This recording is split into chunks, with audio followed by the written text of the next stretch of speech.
Thanos, 2019, The Terminator in 1894, Darth Vader's 1977, Sauron from Tolkien's Lord of the Rings, which concluded in 1954, stands alone as the best written villain in the history of fiction. Woo! He is truly evil in a way no villain has ever approached because of his motivations and all that kind of good stuff. But you don't even see Sauron in the Lord of the Rings. How can you consider him powerfully written antagonist without him even being present? That's part of what makes him so amazing as a character. It's his evil advances which propel the entire plot of the 3 books and play a significant part in the Hobbit. And he does all of this without taking physical form. By not doing so, it even increases his evil mystery. In fact, it is our greatest fear that he should even be reunited with the ring so that he can retake physical form. Let's take a look at the inflation-adjusted highest-grossing movie of all time, Gone with the Wind, 1939. Who is the antagonist? It's unclear, actually. You see, the antagonist is the Union. What makes the Union advances so formidable and concerning is that we are watching everything unfold from Scarlett's perspective. Everything she hears about the war is second-hand knowledge. Does she have time to help deliver the baby and escape Atlanta? Who knows? Having the antagonist not be present raises the stakes and the tension increases, as seen here in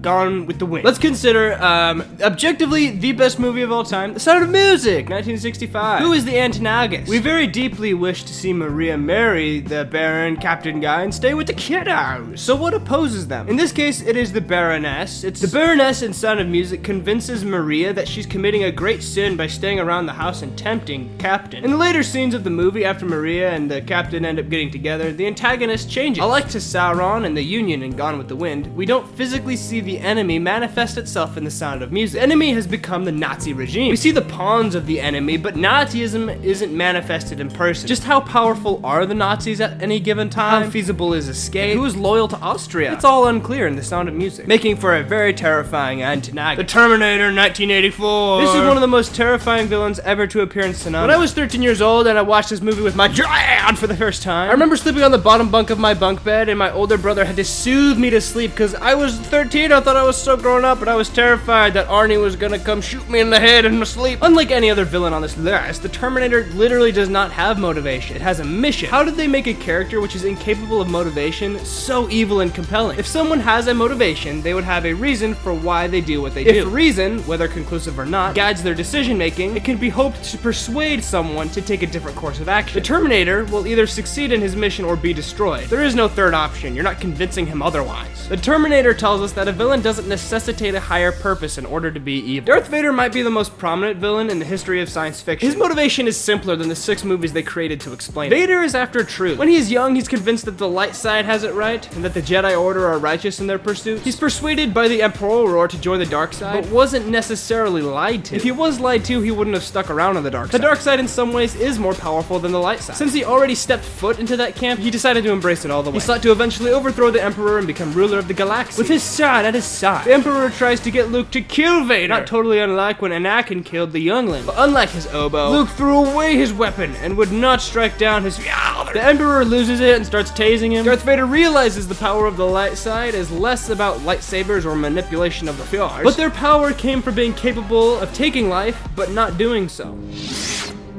Never. I'll never turn to the dark side. As though morality existed outside of an individual's best interest. Vader yeets the Emperor off the cliff because he was tired of seeing his boy get zapped, fulfilling the prophecy that Anakin would indeed bring balance to the Force. And Vader's life ends not long after he knew the truth again. The most famous villain of our Gen Z lifetime is Thanos. This antagonist has received high praise because of his deeper purpose for his mission. He believes the universe requires correction, like an overgrown shrubbery which needs to be trimmed in order to appear more attractive. The universe is finite, its resources finite. If life is left unchecked, life will cease to exist. Life needs to be pruned in order for the benefit of the species. The hardest choices require the strongest wills. He stops at nothing in pursuit of his mission. He does accomplish his mission in Infinity War, and what was done could not be undone. For 5 years, half of all life was extinct. Endgame rolled around and the heroes brought everyone back. Thanos is still undeterred, but realizes that while there are those who still fight for life, his mission cannot be accomplished. He decides, I will shred this universe down to its last atom. oh, I'm gonna destroy the universe and rebuild it. Of course, he's thwarted by the Avengers and Tony Stark's sacrifice. Thanos' motivation is so well done that it actually requires some objecting to his philosophy in order to oppose him. The problem, firstly, is who made him God to decide who lives and who dies. The second, his solution to overpopulation is at odds to the question. How do we help people? By not helping them. We help people with overpopulation by killing people. It makes no sense. These are contradictory terms. It makes more sense to just double all the universe's resources if you have the Infinity Stones. Sauron embodies the most evil characteristics of all these antagonists. Into the ring, Sauron poured his spirit. He poured his cruelty, his malice, and his will to dominate all life. So the closest thing we see to Sauron taking physical form is when talks to Smeagol. Sauron's evil spirit through the ring corrupted Smeagol. Heart is precious. Cheat you, hurt you, lie. Until he developed an alternate personality that was the ring. You don't have any friends. The ring. Lies.